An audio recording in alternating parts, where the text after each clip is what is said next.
Bonjour à tous, bienvenue sur ce webinaire où on va vous présenter un appel à projet sur les carburants durables aéronautiques, donc les SAF en anglais, qui est organisé par l'ADEME. Donc on est une heure ensemble. On est avec vous, une équipe organisatrice qui, autour de la table, on a deux intervenantes et représentantes de l'ADEME, Aïcha et Alexandra, qui vous présenteront en détail cet appel à projet. Côté Aerospace Valley, moi-même et Laurent Pérez, qui est responsable de l'innovation à Aerospace Valley, et une personne hautement importante qui est notre chef d'orchestre à la communication, c'est Jennifer, et qui, grâce à elle, va nous permettre d'avoir un webinaire qui se déroule impeccablement bien. Et j'oublierai pas également le pôle Derby, qui a été partenaire avec le pôle Aerospace Valley dans l'organisation de ce webinaire. Et le pôle Derby, rapidement, est un pôle de compétitivité comme Aerospace Valley, mais sur des activités qui concernent les énergies renouvelables en région Occitanie et intervient sur tout ce qui est énergie dans le domaine du stationnaire. Et donc, ils nous ont largement aidés et diffusé ce webinaire auprès de leur réseau qui peut être également très intéressé par cet appel à projet. Donc, je me présente, Laurent Bizio, Aerospace Valley. Je travaille sur la partie propulsion énergie, je vais le détailler un petit peu plus tard. Et je vous propose l'agenda suivant, donc une petite introduction rapide sur notre activité Aerospace Valley. Ensuite, on laissera la parole à l'ADEME qui nous présentera le cadre exact et détaillé de cet appel à projet. Et pendant tout ce webinaire, vos micros seront coupés. En revanche, vous aurez le droit de vous exprimer, bien sûr.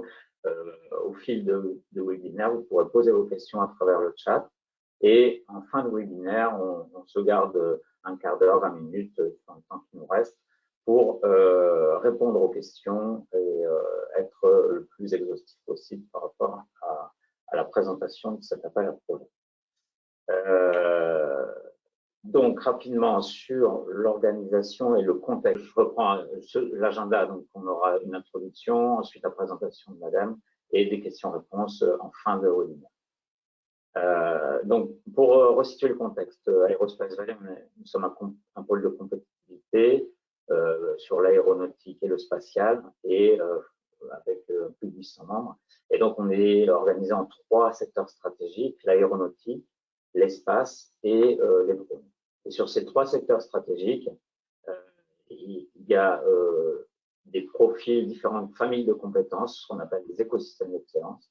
Ils en sont au nombre de 5. Et comme l'intelligence artificielle, l'usine du futur ou les systèmes embarqués ou les matériaux même. Et celui qui nous intéresse aujourd'hui, c'est la propulsion et l'énergie embarquée que j'anime. Et c'est dans cet écosystème qu'on va parler des nouvelles sources d'énergie et notamment des SAF, les carburants durables et les Sustainable Aviation Fuel. Donc, c'est dans ce cadre-là qu'on intervient pour développer cette filière des SAF. Je vais laisser rapidement la parole à Laurent, qui est notre responsable d'innovation sur les parcours d'innovation à Aerospace Valley. Oui, merci. Bonjour à tous.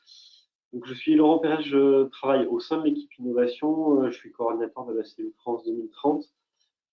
C'était juste pour remettre dans le contexte de l'accompagnement que peuvent avoir les pôles vis-à-vis du financement et notamment du financement de l'innovation au sens large, les pôles de compétitivité, que ce soit Aerospace Valley, Derby ou les autres pôles auxquels vous pouvez être adhérents, sont là pour vous accompagner sur la recherche de financement public pour pousser la compétitivité via l'innovation. Et donc, on travaille depuis l'émergence de projets jusqu'à la mise en visibilité de vos projets. Donc, sur la préparation de la réponse à appel à projet, les pôles auxquels vous êtes adhérents peuvent vous aider pour identifier vos projets, pour identifier les opportunités de financement qui seraient en lien avec vos projets. Parce qu'il y en a de nombreux. On a mis notamment une veille sur les dispositifs de financement auxquels vous avez accès en tant qu'adhérent. On vous accompagne sur la préparation de la réponse à appel à projet avec nos experts techniques, nos experts en management de projet. Et puis, les pôles de compétitivité peuvent labelliser les projets. Donc, sur ces trois aspects, Derby et Aerospace Valley peuvent vous accompagner conjointement, si vous êtes adhérent des deux pôles, pour vous permettre d'améliorer votre proposition, trouver des partenaires ou trouver des stakeholders sur votre projet. Et la labellisation du projet permet aussi d'avoir une bonification de votre projet en termes de taux de succès et de mise en visibilité de vos projets par rapport à des écosystèmes qui sont autour des pôles. Typiquement, auprès d'Aerospace Valley, le comité de labellisation est constitué de ses adhérents, de son conseil d'administration. Donc, il y a des grands groupes, des PME et des laboratoires de recherche qui évaluent la proposition des réponses à appel à projet et qui les labellisent le cas échéant. Et ce qu'on constate, c'est que ça permet d'avoir une amélioration des taux de succès dans vos réponses à appel à projet. Et donc, vous pouvez avoir un ou plusieurs pôles de compétitivité qui labellisent ou co-labellisent vos projets au niveau national ou régional. Merci Laurent. Donc, bien sûr, n'hésitez pas si derrière vous avez besoin de soutien par rapport à ces mises en projet, ces émergences de projets. Et juste pour terminer la mise en contexte, donc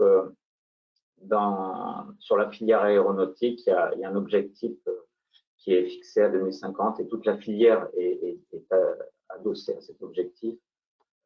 Ce qui clairement se décline dans l'atteinte d'une neutralité carbone à 2050 et avec des moyens d'y arriver qui vont être multiples. Il va y avoir différents leviers pour y arriver, il n'y aura pas une solution. Et parmi ces différents leviers, on voit sur le graphique qui est très, très simplifié, mais qui donne un peu les ordres de grandeur. La courbe qu'on voit, ce sont les émissions de CO2 en fonction des années et sur la filière aéronautique civile. Et on voit que si on ne fait rien jusqu'à 2050, on va doubler nos émissions de CO2. Et pour arriver à une neutralité carbone, il va falloir agir à la fois sur des leviers technologiques, que ce soit la partie technologique des moteurs, des avions eux-mêmes, qui consomment moins. Il va y avoir des leviers autour de l'organisation des vols et ce qu'on appelle le Air Traffic Management, c'est la partie orange qu'on voit. Et cette partie verte qu'on voit, c'est ce qui concerne la décarbonation de l'aviation par le levier des carburants durables. Et là, on est au cœur de notre sujet. Les différents moyens qu'il va y avoir de produire ces carburants, il va y avoir différentes sortes de carburants et l'ambition nationale qui a été donnée au plus haut niveau de l'État il y a un an, c'est de développer une filière SAF sur notre territoire. Et Aerospace Valley prend sa part pour accélérer et favoriser le développement de cette filière. Et donc, vous qui nous écoutez aujourd'hui, peut-être demain, vous serez acteur de ce développement et de cette émergence de la filière SAF.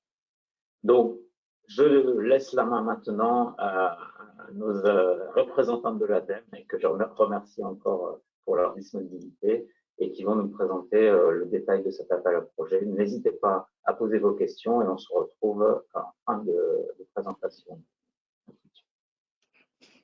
Merci Laurent, bonjour à tous. Vous m'entendez bien, tout va bien?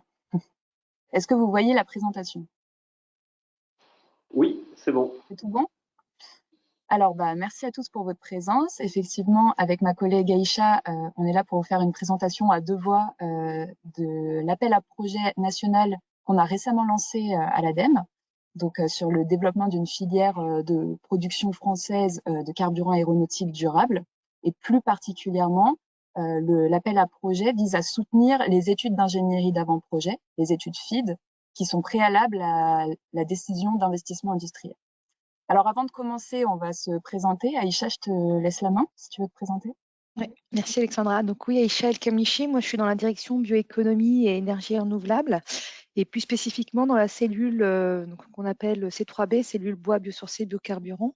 Et donc je suis en charge avec Aurélie Bichot de la thématique biocarburant, et donc on accompagne sur la partie technique, évaluation des dossiers sur les carburants durables pour l'aérien. Voilà, et moi-même, Alexandra Taninek. Alors moi, je travaille dans la direction des entreprises et des transitions industrielles, et plus précisément au pôle financement et programmation France 2030, donc où on pilote en fait voilà, les appels à projets lancés dans le cadre du programme France 2030. Alors, justement, je vais commencer par quelques éléments de contexte et vous présenter aussi la stratégie d'accélération produits biosourcés carburants durables. Donc France 2030, déjà, qu'est-ce que c'est? Donc c'est un programme qui a été lancé en 2021. C'est en fait un plan d'investissement de 54 milliards d'euros qui seront déployés d'ici 2030 et qui se décline en 10 grands objectifs. Alors déjà, ce programme France 2030, il doit permettre de soutenir les investissements dans des secteurs clés de l'économie française par l'innovation technologique, mais aussi de faire émerger de nouvelles filières dans des secteurs stratégiques. Donc les 10 objectifs, ils sont divisés dans 3 catégories: mieux produire, mieux vivre, mieux comprendre le monde. Donc dans mieux produire, on a le premier objectif qui est de faire émerger des réacteurs nucléaires de petite taille, donc des réacteurs dits SMR. L'objectif numéro 2, devenir le leader de l'hydrogène vert. Troisième objectif, décarboner notre industrie en réduisant nos émissions de gaz à effet de serre de 35%. Donc ça, c'est en 2030 par rapport à 2015. Quatrième objectif, produire en France, à l'horizon 2030, près de 2 millions de véhicules électriques et hybrides par an. Et ça s'accompagne du déploiement d'infrastructures de recharge pour véhicules électriques sur le territoire. Cinquième objectif, qui je pense vous intéresse tout particulièrement, produire le premier avion bas carbone. Donc là, il s'agit de réaliser des aéronefs bas carbone, mais aussi d'industrialiser des carburants d'aviation durable. Et c'est vraiment là-dedans que s'inscrit notre appel à projet. Dans la catégorie mieux vivre, on a investir dans une alimentation saine, durable et traçable, produire 20 biomédicaments contre les cancers, les maladies, je ne vois plus mon écran, les maladies chroniques, et créer les dispositifs médicaux de demain. Placer la France en tête de la production des contenus culturels et créatifs. Et enfin, dans mieux comprendre le monde, ça peut-être que ça vous intéresse aussi, investir dans la nouvelle aventure spatiale, avec notamment la production de mini-lanceurs réutilisables et de micro et mini-satellites. Et enfin, investir dans le champ des fonds marins. Donc, pour atteindre ces 10 objectifs, des plans d'action ont été construits. Ils prennent la forme de ce qu'on appelle des stratégies d'accélération, qui sont nationales et concertées, qui vont activer plusieurs leviers, comme par exemple des leviers fiscaux, normatifs, financiers, etc. Et l'opérateur, pour déployer, pour mettre en œuvre le programme France 2030, l'État va faire appel à des opérateurs d'État, dont l'ADEME fait partie. Donc, l'ADEME a collaboré sur la construction de 8 stratégies d'accélération, qui sont la décarbonation de l'industrie, l'hydrogène décarboné, le recyclage et la réincorporation, les produits biosourcés et les carburants durables, les villes durables et les bâtiments innovants, le bois et les forêts, la décarbonation des mobilités et les énergies renouvelables. Donc voilà, 8 stratégies d'accélération sur lesquelles travaille l'ADEME encore aujourd'hui, et on va faire un focus plus particulier sur la fameuse stratégie produits biosourcés et carburants durables. Alors déjà, quels sont les grands enjeux de cette stratégie? Donc il y a bien sûr un enjeu de lutter contre les émissions de gaz à effet de serre et le changement climatique, de contribuer au développement d'une économie circulaire, de créer des emplois non délocalisables, de réduire la dépendance extérieure au pétrole, et notamment dans le secteur de l'aérien, de créer des débouchés pour l'agriculture locale, de répondre à une demande sociétale croissante et de mettre sur le marché des produits innovants avec parfois des propriétés nouvelles. Ce marché des produits biosourcés en France, il est en croissance et cette croissance est appelée à accélérer encore à l'horizon 2030. Donc maintenant, comment on répond aux enjeux de cette stratégie? 5 objectifs ont été construits dans le cadre de cette stratégie. Le premier objectif, c'est de faire émerger, donc là, c'est vraiment faire émerger l'offre de molécules et de matériaux biosourcés. Donc là, c'est en soutenant l'émergence d'acteurs français dans ce secteur, en soutenant l'innovation, bien sûr optimiser l'utilisation des ressources. Ensuite, on a l'objectif de déployer. Donc là, il s'agit de réduire les coûts des biotechnologies industrielles en accompagnant la recherche et l'innovation, et aussi d'accompagner l'industrialisation. Et là, un des sous-objectifs de cet objectif, je vous l'ai mis juste au-dessus, c'est accompagner des projets en phase de pré-industrialisation et nécessitant des études d'ingénierie préalables à la décision d'investissement productif. Et là, c'est clairement ici qu'on est avec l'appel à projet qu'on a lancé récemment et qu'on va vous présenter juste après, je vous le promets. Ensuite, troisième objectif, préparer demain, renforcer le socle scientifique et technologique de la filière biosourcée, générer les ruptures nécessaires à son développement industriel, dans le but de devenir un acteur majeur de l'écosystème européen. Et enfin, les 2 derniers objectifs, alors là, l'ADEME est un petit peu moins concernée par ces 2 derniers objectifs. Il y a l'objectif d'inciter et valoriser donc par l'utilisation de la commande publique, de nouvelles normes, des leviers réglementaires, la mise en place de dispositifs qui permettent de développer les marchés en faveur des carburants durables pour l'aviation. Et également un dernier objectif de formation, où là, c'est vraiment le but, c'est de mettre en adéquation les besoins des acteurs du secteur et les offres de formation existantes. Alors là, je vais passer la main à ma collègue Aïcha qui va rentrer plus en détail dans l'appel à projet qu'on a lancé récemment. Ouais, merci Alexandra. Donc oui, tu peux passer à la slide suivante. Donc oui, moi je vais vous présenter en détail l'AAP qui a été publié le 15 décembre. Donc le texte est disponible sur la plateforme Agir. Vous avez vraiment toutes les informations dessus. Donc pour rappeler ce qu'a dit Alexandra, là, l'objectif de cette AAP qu'on a appelé FID Carbaero est vraiment d'accompagner des projets pour qu'ils puissent s'ancrer sur le territoire national via un soutien à des études d'ingénierie, donc amont, qui permettrait la mise en place d'une unité industrielle. Donc ça, c'est vraiment l'objectif, et dont ces unités industrielles produiront majoritairement des carburants d'aviation durable. Pour la partie éligibilité sur le type de carburant durable, donc pour l'aérien, on a vraiment laissé ouvert, donc il n'y a pas de restriction. Pour la partie biocarburant, ce qu'on demande, c'est d'être compatible avec la RED 3. Donc, ne pas utiliser des matières ou des ressources qui seraient destinées à l'alimentation humaine ou animale. On a aussi la partie e-fuel ou e-carburant, donc les carburants qui peuvent être produits à partir de ressources renouvelables, donc non biologiques. Dans la RED 3, c'est ce qu'on appelle les RFNBO. C'est Renewable Fuel Non-Biological Origin. Et ensuite, on voit aussi apparaître dans les projets des carburants qu'on pourrait appeler des carburants hybrides, où on a de la biomasse et de l'utilisation de l'hydrogène. Et donc, ces projets-là sont aussi éligibles. Donc, on a vraiment laissé ouvert aux différents carburants d'aviation durable. Nous, l'objectif, c'est de démontrer la durabilité de ce carburant et la pérennité vis-à-vis de la source d'approvisionnement. La capacité minimale qu'on a mis de l'unité qui serait déployée en cas de décision d'investissement est de 10 000 tonnes par an. Et sur le périmètre, c'est ce que je disais, on est vraiment uniquement sur un accompagnement des études d'ingénierie d'avant-projet, FID. Pour rappel, il y a eu un AAP qui a été ouvert en 2021 et qui a permis d'accompagner les études de pré-ingénierie, donc tout ce qui était basic design. Et donc, cet AAP fait vraiment suite à ce premier appel à projet où là, c'est vraiment de maintenir l'accompagnement de l'État pour aboutir à une industrialisation ou en tout cas à la construction d'une unité.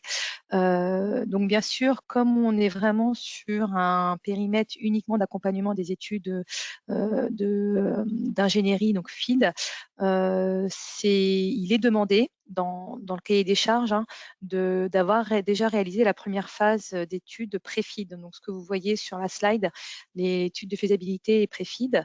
Par contre, on n'a pas totalement fermé, c'est-à-dire qu'un projet qui aurait qui va déposer, qui n'aurait pas réalisé encore le pré-FID par exemple, mais qui a commencé les études de faisabilité, mais qui souhaite déposer un dossier pour cette AAP, c'est possible de déposer. Par contre, on a bien indiqué que ce ne sera pas des projets prioritaires et que les dépenses éligibles, bien sûr, ne porteront que sur la partie FID, mais il est possible de déposer à l'AAP, même si vous n'avez pas encore réalisé ces premières études. Tu peux passer à la slide suivante. Voilà. Donc là, on rentre vraiment dans le détail des critères d'éligibilité, ce qui est attendu dans le dossier pour qu'on puisse l'évaluer. Donc, on a plusieurs critères qui sont détaillés dans le texte de l'AAP. Là, on a remis les grandes catégories pour vraiment montrer qu'on voudrait avoir un maximum d'informations sur le projet, même si c'est encore qu'à l'état d'études d'ingénierie. Donc, par exemple, au niveau du montage du projet, on a mis un montant minimum de coût, donc à 10 millions d'euros. Pour le consortium, on a limité à 5 partenaires maximum qui demanderaient l'aide, qui seraient bénéficiaires. Et bien sûr, que le dossier soit complet avec toutes les pièces qu'on demande. D'un point de vue technique, ce qui est demandé là, c'est comme on considère qu'on est à la partie FID, c'est que le site d'implantation de la future usine soit défini, la capacité de production, donc ce que je disais, 10 000 tonnes par an, et que ça soit majoritairement du SAF, c'est-à-dire qu'on ne ferme pas la porte à des projets où on aurait de la production de plusieurs produits avec une valorisation sur d'autres domaines, donc notamment on pense au carburant terrestre ou même sur la chimie. Donc ça, c'est ouvert. Ce qu'on demande par contre, c'est que le produit majoritaire, ça reste bien du SAF, ça c'est en anglais Sustainable Aviation Fuel, ou en carburant aérien. Pour la partie environnement, l'objectif, c'est vraiment avec ces unités de production de carburant durable aérien, c'est qu'on puisse répondre aux objectifs de l'initiative EU Aviation Fuel, mais aussi de la tire verte. Donc, il faut bien sûr que ces carburants durables soient compatibles avec la réglementation européenne en vigueur. Donc là, actuellement, c'est la RED 3. Et donc, il faut vraiment nous démontrer la conformité du projet par rapport aux critères de durabilité de la réglementation européenne sur tout ce qui est carburant renouvelable. D'un point de vue juridique, donc on ne peut accompagner que des entreprises qui ne sont pas qualifiées en difficulté, donc au sens du droit européen, donc des sociétés qui seraient qualifiées en difficulté, on ne peut pas malheureusement à côté ADEME les accompagner. Et bien sûr, ce qui est aussi demandé, c'est de démontrer, en tout cas d'avoir un argumentaire sur l'instativité de l'aide demandée. Slide suivante, s'il te plaît. Donc, c'est encore sur les critères plutôt, j'aurais envie de dire, techniques. Donc là, on a plusieurs catégories pour évaluer le dossier. Donc, on a une première partie sur le montage et le financement du projet. Donc, on a sur la partie, alors, qualité du montage du projet, je passe, c'est surtout sur la partie partenariat. Ce qu'on voudrait voir, c'est vraiment des projets qui puissent intégrer tous les acteurs clés de l'ensemble de la chaîne de valeur. Donc, que ça soit à partir dans le cas d'un carburant issu de biomasse, qu'on ait vraiment la partie production et collecte de biomasse bien identifiée avec les fournisseurs, qu'on ait aussi en aval la partie vraiment identifiée les utilisateurs du carburant aérien, en passant même par la partie distribution sur les aéroports. Donc vraiment, l'idée, c'est d'essayer d'avoir une visibilité sur la faisabilité de la mise en œuvre de toute la chaîne de valeur, de la partie production amont, de la partie production vraiment ressources, jusqu'à l'utilisation de ces carburants aériens. Il y a aussi, bien sûr, le plan de financement qui est demandé du projet. Pour la partie technique et impact environnemental, donc là, je tiens vraiment à insister, ça sera l'un des points importants qui sera regardé côté ADEME sur la partie évaluation, c'est le plan d'approvisionnement en intrants. Comme là, on est vraiment sur des études FID pour passer à des unités industrielles, L'objectif, c'est vraiment de démontrer la pérennité de la source de matière première qui a été identifiée et de démontrer qu'elle est bien durable et, comme je disais, hein, qu'elle soit bien compatible avec la réglementation européenne. Donc là, on demande un plan d'appro, donc des intrants. Donc comme on a ouvert que ça soit biomasse, mais aussi si c'est pour des électrocarburants, CO2, hydrogène, électricité et l'eau. Pour la partie performance environnementale, l'idéal, c'est vraiment d'être capable de nous fournir déjà une première analyse environnementale pour montrer les différents impacts environnementaux identifiés et les évaluations en termes de GES. Si possible aussi, d'avoir un bilan de masse.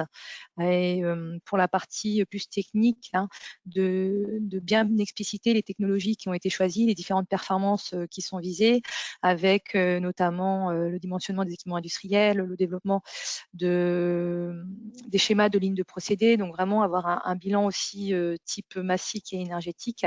Donc tous les éléments que vous pouvez avoir, c'est vraiment des choses qu'on demande dans l'évaluation du dossier pour qu'on puisse vraiment évaluer sa maturité et permettre de prendre la décision de sélection ou non sélection. Sur la partie modèle d'affaires, donc là c'est plutôt pour Alexandra, mais juste ce qu'on demande, c'est vraiment d'être capable de nous démontrer la pertinence du modèle économique, hein, qui a été choisi. Donc c'est pour ça, comme je disais, hein, on a élargi à la valorisation de plusieurs coproduits, puisqu'on sait que pour tout ce qui concerne les carburants durables pour l'aérien, il y a besoin encore de construire un modèle économique. Le fait d'avoir une usine qui est capable de valoriser tout ce qui sort du procédé, que ça soit sur différents marchés, permet de renforcer ce modèle économique. Donc c'est pour ça qu'on ne ferme pas, hein, sur la production d'autres molécules. Donc nous, ce qu'on vous demande, c'est vraiment le modèle d'affaires, de montrer la rentabilité potentielle du projet par rapport à un benchmark international. Pour la partie évaluation ou en tout cas estimation des coûts de production, ce qu'on a mis dans le dossier, c'est qu'on demande d'avoir plusieurs scénarios. Donc un scénario avec vos hypothèses en entrée, et par contre, il y a un scénario fixe qui va être demandé par l'ADEME, par exemple pour les électrocarburants, où on va fixer le coût d'achat d'électricité pour permettre en fait vraiment d'évaluer les dossiers entre eux. Donc on sait que c'est un exercice assez complexe, parce que voilà, on peut jamais prévoir le coût de l'électricité d'ici 5 ou dans 10 ans. Mais l'idée, c'est vraiment de jouer le jeu, hein, de nous présenter plusieurs scénarios de coûts de production en fonction des hypothèses que vous prenez. Pour le CO2, c'est la même chose, entre un coût d'un CO2 où vous incluez vraiment tout. Donc, c'est-à-dire la partie captage, purification, compression et transport, par rapport à un coût d'achat de CO2 si vous avez directement un fournisseur. Donc là, c'est vrai qu'on a mis plusieurs scénarios pour pouvoir discuter sur ce coût de production qui seront proposés par les porteurs de projets. Et si possible, donc comme je disais, on veut toute la chaîne de valeur. Si vous avez la capacité de déposer un dossier avec des lettres d'intention ou même des lettres d'engagement ou des contrats signés par des off-takers, c'est vraiment un plus. Et l'autre point qu'on va regarder aussi, c'est le caractère généralisable. Donc, est-ce qu'il serait possible d'installer d'autres unités, soit sur le territoire, soit même un déploiement à l'international ou même en Europe.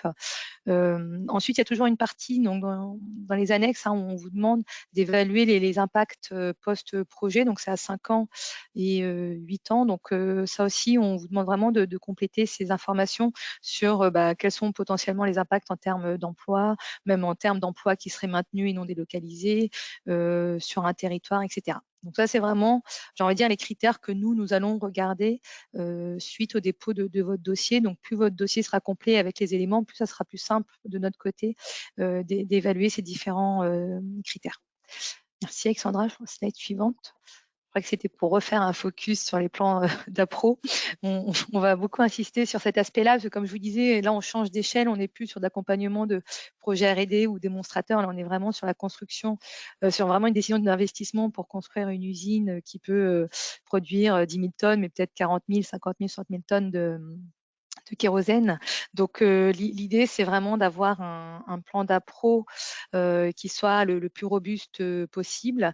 Donc, même si on sait que vous êtes en train de le construire, hein, mais là, quand on arrive aux études FID, on considère que vous avez déjà défini une chaîne d'approvisionnement et qu'il est vraiment indispensable de nous montrer que c'est assez robuste, qu'il n'y a pas de conflit d'usage au niveau du territoire sur la source qui est visée, que par exemple pour la partie biomasse, que les cellules biomasse régionales soient bien mises au courant. Donc, il ne faut pas hésiter à les solliciter le plus en amont, même si votre projet n'est pas totalement défini, même si au niveau de la ressource, vous discutez encore avec plusieurs fournisseurs. Nous, on s'est rendu compte en échangeant avec les cellules de biomasse régionales que c'est important pour elles qu'elles soient informées de l'arrivée de ces nouveaux projets, parce que c'est vraiment des nouveaux projets pour eux, hein, l'utilisation de biomasse pour faire des carburants pour l'aérien. Et donc, il y a besoin qu'elles puissent considérer ces futures unités sur le territoire quand ils étudient la partie vraiment plan d'appro pour différents projets. Donc là, la partie biomasse est vraiment importante et n'hésitez pas à prendre contact avec les cellules biomasse pour échanger avec eux. Pour la partie ensuite, oui, c'est vrai que ce qu'il faut que je précise, c'est que en théorie, quand un plan d'appro est soumis aux cellules biomasse, c'est que vous passez par l'ADEME. Donc, ce qu'on demande, c'est que ça soit au moins un mois avant le dépôt du dossier, que vous nous soumettez le plan d'approvisionnement pour qu'on puisse nous solliciter la cellule biomasse. Mais là, quand on sollicite la cellule biomasse, c'est vraiment pour leur demander de rendre un avis. Donc là, c'est une procédure, vous pouvez prendre contact avec nous, on peut faire cette étape-là. Moi, ce que je parlais avant, c'était vraiment ne pas hésiter d'aller voir les cellules biomasse pour échanger avec elles et les tenir informées de l'avancée de votre projet. Pour la partie électrocarburant, donc là, on est sur une toute autre problématique. Là, c'est la problématique d'électricité renouvelable. Donc, ce qu'on demande, c'est de montrer qu'il y a eu des échanges. Alors, pour la partie électricité, c'est plutôt RTE, pour la partie raccordement, mais que vous ayez bien engagé des échanges avec des producteurs d'électricité renouvelable, ou que si vous décidez de partir sur des garanties d'origine, des achats de garanties d'origine, que vous ayez vraiment des prix d'estimation d'achat de cette électricité sur une certaine durée. Donc, et comme je disais, il faut vraiment que ça soit en conformité avec le règlement délégué qui a été publié en 2023 sur la production de RFNBO, hein, donc les carburants renouvelables d'origine non biologique. Et voilà. Et donc pour la partie raccordement électrique, c'est ce que j'ai déjà dit, il faut qu'il y ait des études, ou en tout cas des discussions qui étaient entamées avec RTE pour le raccordement du site au réseau. Alors, slide suivante, et là je crois que c'est pour toi. Alors, oui, je vais reprendre la main sur les modalités d'aide de cet appel à projet. Donc ça, Aïcha l'a déjà dit, le budget minimum des projets est fixé à 10 millions d'euros. Au niveau de la structure partenariale du projet, le projet peut être soit monopartenaire, et dans ce cas-là, il doit être porté par le producteur du carburant en aviation durable, ou alors le projet peut être collaboratif. C'est le meilleur cas, c'est ce dont parlait Aïcha, donc qui intègre tous les acteurs clés de la chaîne de valeur. Dans ce cas-là, on a fixé un maximum à 5 partenaires, donc 5 demandeurs d'aide par projet. Au niveau de l'intensité de l'aide, alors elle va être pour les grandes entreprises de 60% des coûts éligibles et retenus. Pour les moyennes entreprises, on a une majoration de 10% et de 20% pour les petites entreprises, donc 80% d'aide sur les coûts éligibles et retenus pour les petites entreprises. Alors attention, on attire votre attention sur le fait que pour les projets e-carburant et carburant hybride, l'aide va être proratisée en fonction du taux renouvelable de l'électricité qui sera déclaré par le porteur au moment du dépôt du dossier de candidature. Donc si l'électricité qui entre dans la future unité de production est à 100% renouvelable, il n'y a pas de proratisation. Par contre, si par exemple vous prévoyez 60% d'électricité renouvelable, on va appliquer ce coefficient à l'intensité maximum de l'aide prévue par rapport à la taille de votre entreprise. Donc, comme je disais, ce taux renouvelable, il est déclaré une première fois par le porteur au moment du dépôt du dossier complet. Et ensuite, donc ce taux il va être challengé par les experts pendant la période d'instruction. Et au moment, donc s'il y a une décision favorable sur l'octroi de l'aide à un projet, juste avant la contractualisation, on va demander au porteur du projet de faire une attestation sur l'honneur avec donc le taux d'électricité renouvelable prévu pour la future installation. Voilà au niveau de cette proratisation. Ensuite, l'aide, elle sera sous forme de subvention à 100%, pas d'avance remboursable. Et au niveau du versement des aides, il y aura une première, ce qu'on appelle une avance à notification de 15% maximum au moment de la contractualisation, puis des versements intermédiaires à chaque étape clé du projet, et enfin un solde de 50% maximum à la fin du projet. Mais attention, ce solde versé pourra être revu à la baisse ou même ne sera pas versé. Dans 2 cas. Donc, premier cas, l'investissement industriel révèle un taux d'électricité renouvelable supérieur à ce qui avait été déclaré en fin d'instruction. Ou alors, il y a le porteur décide de ne pas poursuivre l'investissement industriel. Dans ces 2 cas, voilà, le solde de fin de projet pourra être revu à la baisse. Au niveau du processus global de l'appel à projet, alors il y a 3 grands acteurs qui vont suivre tout le processus de l'appel à projet. Il y a d'abord vous, les porteurs de projet, un comité de sélection qui réunit des experts et des représentants de l'État qui vont former un comité de sélection. Donc les représentants de l'État, ils sont regroupés en comité de pilotage ministériel, c'est ce qu'on voit en rose sur la frise, CPM. Et troisième acteur, nous, l'ADEME, qui sommes opérateurs d'État pour les appels à projets France 2030, pour certains appels à projets. Alors, donc le T0 de cet appel à projet, c'est la date de clôture de l'appel à projet, le 28 juin 2024. Donc vous avez jusqu'à cette date pour déposer des dossiers complets. Donc vous trouverez l'appel à projet sur le site internet de l'ADEME, on vous a mis le lien juste après, et avec toutes les annexes à remplir pour pouvoir candidater à cet appel à projet. Et ce qu'on vous demande aussi, c'est qu'à T0 moins 1 mois, on vous demande de programmer avec nous une réunion où vous allez nous présenter votre projet en ayant rempli l'annexe 2 qui se trouve dans le dossier de candidature en ligne. Donc l'annexe 2, en fait, c'est une trame pour présenter son projet. Et nous, ça va nous permettre en fait déjà de vérifier l'éligibilité du projet, de pointer en fait certains points du projet qui soit ne sont pas éligibles ou alors qui pourraient être modifiés pour pouvoir candidater dans l'appel à projet. Donc voilà, donc ça c'est réunion de pré-dépôt 1 mois avant le dépôt du dossier complet. Ensuite, une fois que l'ADEME a reçu tous les dossiers le 28 juin 2024, on entre dans une période de présélection. Donc où là, nous, à l'ADEME, on va étudier tous les dossiers, vérifier leur éligibilité et on va, à l'issue de cette période de présélection, présenter une proposition de présélection au comité de sélection qui, lui, va valider notre liste de projets présélectionnés. Ensuite, une fois qu'on a cette liste de projets présélectionnés, on passe dans la phase d'instruction. Où là, c'est vraiment une instruction plus approfondie, on va plus dans le détail du projet. Vous allez être aussi impliqué sur cette étape puisqu'il va y avoir des allers-retours, on va vous poser plus de questions. Vous allez avoir aussi l'occasion de représenter votre projet au comité de sélection qui va aussi vous poser des questions sur le projet pour être bien sûr de son avis. Et donc, à la fin de cette phase d'instruction, l'ADEME présente une proposition de financement. Donc, une liste de projets qu'on propose de financer.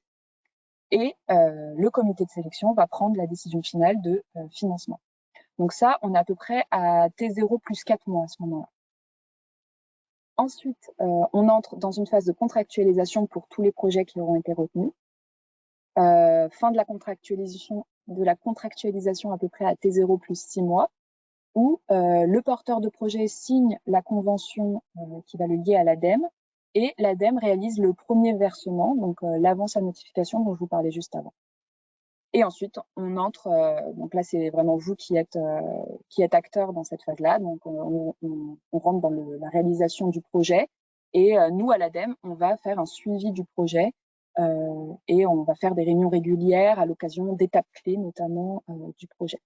Puis, voilà, jusqu'à la fin du projet où le solde sera versé par l'ADEME. Voilà, j'espère que c'était clair pour ce processus. Et donc comme je vous disais, les dates de dépôt des dossiers pour cet appel à projet. Donc l'appel à projet, il a été ouvert le 15 décembre 2023 et vous avez jusqu'au 28 juin 2024 pour déposer des dossiers. Bon, ça, je vous l'ai déjà dit, le processus pour le pré-dépôt, on vous demande de faire une présentation synthétique du projet en vous aidant du modèle de l'annexe 2 sur la plateforme Agir. Donc Agir, c'est le site sur lequel vous allez trouver tout le dossier de candidature pour cet appel à projet. C'est le site de l'ADEME. Et voilà, donc planifier la présentation un mois au minimum avant le dépôt final, je vous l'ai déjà dit, et vous pouvez nous contacter via l'adresse mail qui est ici, aap.biocarburant@adem.fr. Donc ça, c'est si vous avez la moindre question sur l'appel à projet et si vous voulez justement planifier ces réunions de pré-dépôt, ces présentations. Pour le dépôt final, il est à adresser directement sous forme électronique via la plateforme Agir de l'ADEME. Et donc, comme je vous disais, ici, vous avez le lien vers l'appel à projet. Bon, moi, je te laisse la main, Aïcha, pour la dernière partie. Oui, merci. Oui, on a rajouté quelques informations complémentaires. Alors, si tu peux passer sur la slide suivante. Ouais. Alors, il y a une première slide, c'est sur la partie médiathèque, j'aurais envie de dire ADEME. Donc, on a une librairie avec tous les documents. Ça peut être intéressant parce qu'avant France 2030, donc le programme d'accompagnement de l'ADEME sur la partie démonstrateur et innovation, donc s'appelait Investissement d'avenir. On a mis les différentes publications sur les bilans thématiques donc des programmes d'investissement d'avenir qui sont en ligne. Donc là, c'était juste pour vous donner cette information.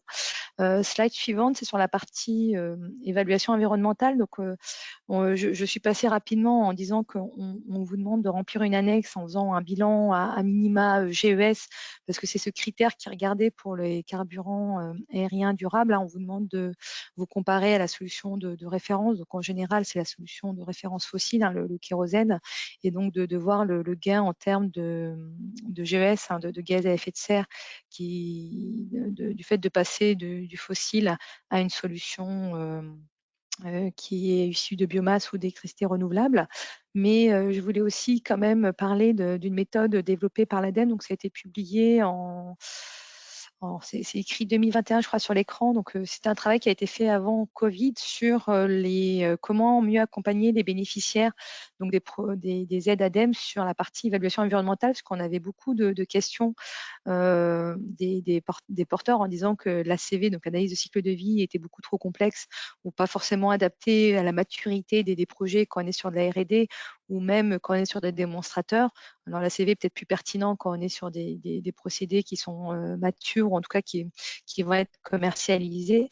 Et donc on a fait un guide qui répertorie toutes les méthodes d'évaluation environnementale.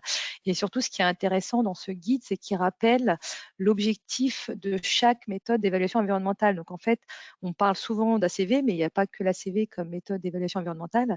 Et donc, l'idée, c'est que si vous voulez vraiment vous familiariser avec l'évaluation environnementale, je vous conseille vraiment de lire ce rapport. Il y a des fiches par méthode. Et l'idée, c'est à chaque fois de se dire quelle est votre question et en fonction de votre question, quelle méthode environnementale peut au mieux vous aider à répondre. Tu peux aller slide suivante. J'essaie d'aller un peu plus vite pour qu'on puisse avoir le temps d'échanger. Et donc là, c'est vraiment ça, c'est juste une slide pour montrer comment est fait ce rapport. Donc, on a vraiment une cartographie, comme je disais, de toutes les méthodes, des fiches individuelles qui sont vraiment synthétiques et qui permettent d'expliquer les avantages ou inconvénients de chaque méthode. Et en fait, on a développé un logigramme, donc on appelait d'aide à la sélection, pour permettre vraiment, en fonction de la question que vous posez, quel type de méthode est la plus adaptée. Donc, slide suivante. Et donc, voilà, c'est pour dire que ces documents sont aussi sur le site de l'ADEME. Donc, on a mis là dans les liens qu'on a mis, c'est le guide donc sur la partie méthode d'évaluation environnementale.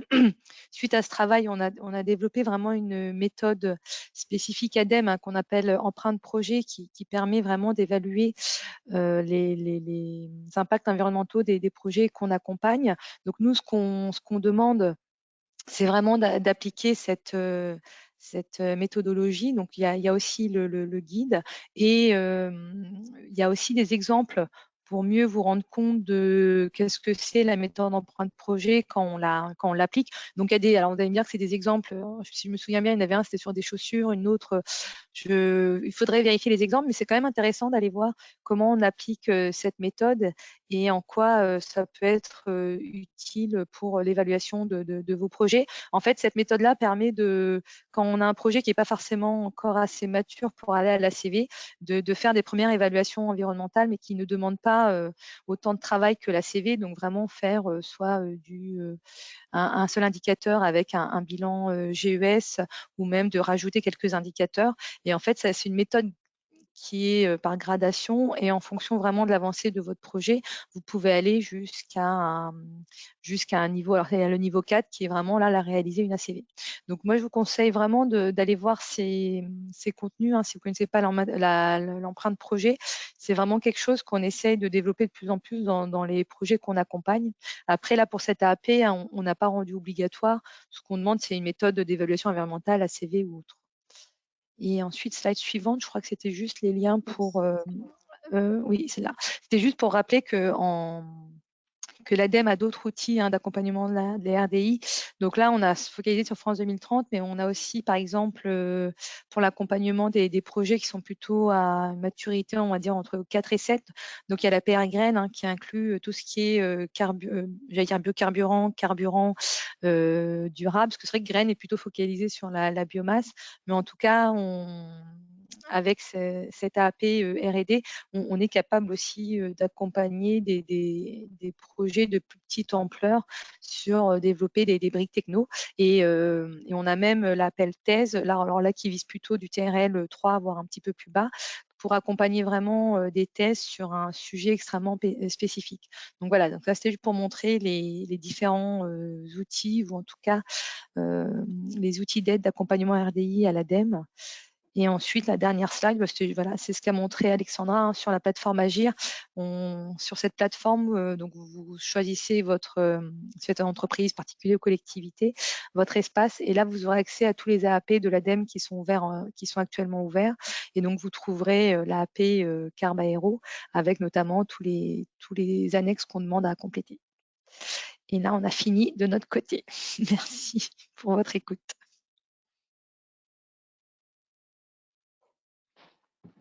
Merci Aïcha, merci Alexandra. C'était parfait, très, très clair. Et bravo pour le timing, là, on est pile dedans. Donc, on a quelques questions qui nous sont arrivées pendant votre présentation. Donc, si je les regroupe, on en a quelques-unes qui concernent lorsqu'on produit des SAF et notamment des ISAF, des électrocarburants, est-ce que l'électricité nucléaire est considérée comme renouvelable? Alors non. Alors ça, oui, c'est ce que disait Alexandra. Vu qu'on doit se conformer à la réglementation européenne et notamment à la RED 3, la partie carburant issu d'énergie décarbonée n'est pas considérée comme renouvelable. Et nous, on s'appuie vraiment sur ce règlement européen. Effectivement, le régime d'aide européen auquel on fait appel ne nous permet pas d'ouvrir pour le moment à de l'électricité nucléaire. Oui. Après, excuse-moi, c'est que la subtilité, c'est que nous, on ne peut pas accompagner vraiment d'un point de vue aide. Comme disait Alexandra, il y a le régime d'aide qu'on utilise qui ne nous permet pas. Par contre, côté français, de ce que j'ai compris, dans le calcul de l'incorporation de carburants aériens durables dans nos objectifs nationaux, le décarboné peut être éligible. Donc, je pense que ça va être calculé et incorporé en tant que tel. Mais nous, en tant qu'opérateurs de l'État qui utilisons voilà, les régimes d'aide actuels, on ne peut pas accompagner sur la partie… Mais dans des futurs régimes d'aide, ce sera incorporé. C'est juste que en fait, le délai chaque régime d'aide doit être notifié par l'État auprès de la Commission européenne, et c'est cette procédure de notification qui prend environ 1 an et demi. Et donc voilà, dans 1 an et demi, on aura des, des régimes d'aide qui ouvriront la porte à l'électricité nucléaire.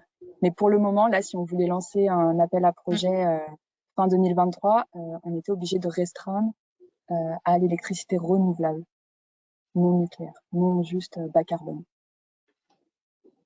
Ok, très bien, merci. Une autre série de questions par rapport à l'origine des partenaires.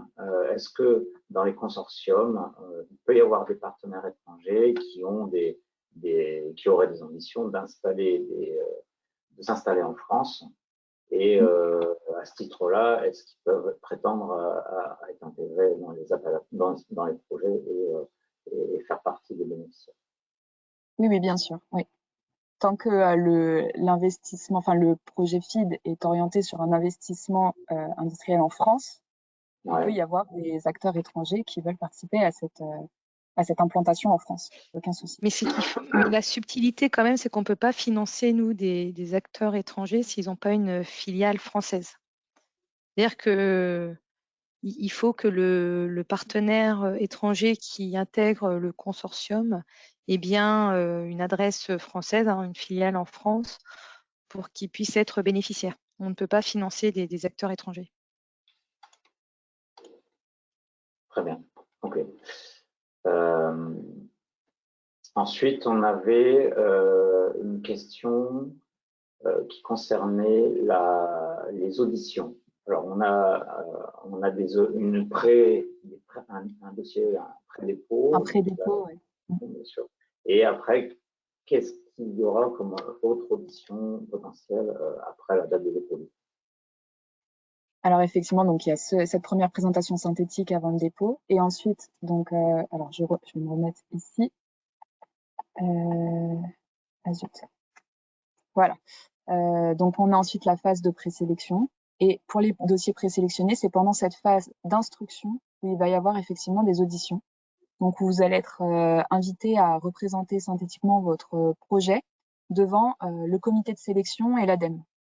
Donc devant des experts, des représentants de l'État et l'ADEME, qui vont pouvoir vous poser toutes leurs questions. C'est des auditions qui durent en général 1 heure. Donc avec une présentation de votre part qui doit durer 15 minutes, et le reste du temps est consacré à un échange de questions et réponses. Et peut-être pour compléter, ces questions sont quand même envoyées en amont. L'objectif de cette audition, c'est vraiment de répondre aux questions de l'évaluation. Et pour le pré-dépôt, l'idée, c'est vraiment de vérifier l'adéquation de votre projet avec l'AAP. Donc, il faut vraiment voir ce pré-dépôt comme un échange informel avec l'ADEME pour qu'on puisse vous orienter ou vous conseiller en disant si c'était ça qu'on attendait, ou même vous conseiller dans des orientations de projet pour être sûr que votre projet réponde vraiment aux objectifs de l'AAP. Donc le pré-dépôt est vraiment quelque chose de plutôt informel, mais on demande quand même obligatoirement de nous contacter pour qu'on puisse valider cette adéquation de votre projet avec l'AAP, alors que l'instruction, là, ça fait vraiment partie du processus que disait Alexandra de l'évaluation. Donc là, c'est vraiment quelque chose de très formalisé, où on envoie des questions un temps, voilà, je crois que c'est 1 semaine avant ou 2 semaines avant, et on vous demande de répondre aux questions posées. Très bien. Je reviens juste un petit cran en arrière sur la question de l'électricité renouvelable. Est-ce que, malgré tout, le nucléaire peut avoir une part de renouvelable dans l'évaluation? Encore une fois, on est on se réfère au règlement délégué ici mentionné, qui fait en fait une liste des sources renouvelables et dont le nucléaire ne fait pas partie. Ouais. Donc, on ne peut pas considérer qu'il y a une partie du nucléaire qui est renouvelable. Je doutais un peu de la réponse, mais je voulais être fidèle. Par contre, ce qu'on n'a pas exclu, c'est vraiment se connecter au réseau, hein. C'est pour ça qu'on disait qu'il y avait la partie raccordement électrique. Et donc, avec ce raccordement au réseau, si les porteurs de projets sont capables d'avoir des garanties d'origine, hein, pour dire que l'électricité qu'ils ont consommée, même si c'est du nucléaire, eux, ils ont acheté des garanties d'origine renouvelables, ça, c'est autorisé. Ça veut dire qu'on ne va pas interdire d'utiliser du nucléaire pour le projet, c'est-à-dire qu'on ne va pas obliger à installer des capacités renouvelables ou même d'aller se connecter directement à des champs d'éoliennes ou de PV. Donc, c'est possible de se connecter au réseau, d'utiliser du nucléaire, mais ensuite, on vous demande c'est des pipiers, ouais, en anglais, mais vraiment d'avoir des garanties d'origine renouvelable à présenter. Bien sûr. OK. Après, l'idéal, c'est quand même l'objectif de l'Europe, hein, s'ils ont exclu quand même le nucléaire, puisque l'objectif, c'est de développer, de promouvoir le renouvelable. Donc, c'est inciter avec ces projets-là qui vont quand même être très fortement consommateurs d'électricité, hein, c'est pas négligeable, hein. Là, quand même, les futures unités de production de carburant aérien à partir d'électricité, ça va être des très très gros consommateurs. Et donc l'idée, c'est d'inciter les porteurs de projets à essayer d'implanter ou de travailler avec des producteurs d'électricité renouvelable pour qu'ils implantent les capacités nécessaires. Donc il y a vraiment ce travail de OK, on développe des usages pour l'électricité renouvelable, mais il faut que l'électricité renouvelable se développe également. Très bien. C'est clair. Parmi les dernières questions, on avait une qui concernait la partie financement, donc sur l'enveloppe des 54 millions de France 2030. Et donc, pardon, milliards, pardon. 50 milliards de l'enveloppe France 2030. Est-ce que parmi les objectifs, les différents thèmes qui sont abordés, le thème des SAF, quelle est la part de... Oui, c'est vrai que je n'ai pas pensé à le dire. L'enveloppe est de 200 millions d'euros. C'est pour cette AAP. Oui, pour cette AAP, oui. Pour cette AAP, mais l'objectif SAF, parce qu'il n'y a pas que cet appel à projet. Alors,